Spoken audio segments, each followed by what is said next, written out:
Аав нь архи уудаг, эсвэл ээж нь архи уудаг тийм орчин нөхцөлд өссөн хүүхдүүд архичны насан турсан хүүхдүүд болдог.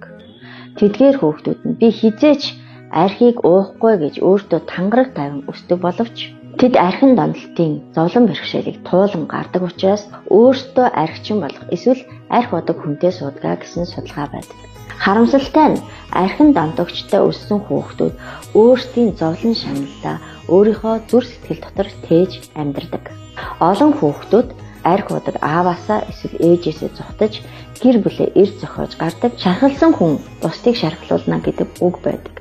За тийм учраас өөрийн хань ээжэл үр хүүхдүүдэд шархлуулж өсгөдөг байна. Архин донтогчийн хүүхдүүдийн шархыг цаг хугацаа эдгээдгүй гэдэг нь яг нотлогдсон үнэн болно. Тэд сэтгэл санаа, зүрх сэтгэлийн талбарууд дээр тусламж авахгүй бол архаг сэтгэл зүйн өвчлөлттэй болохоос гадна өөрөө архинд донтогч болох магадлал маш өндөр байдаг.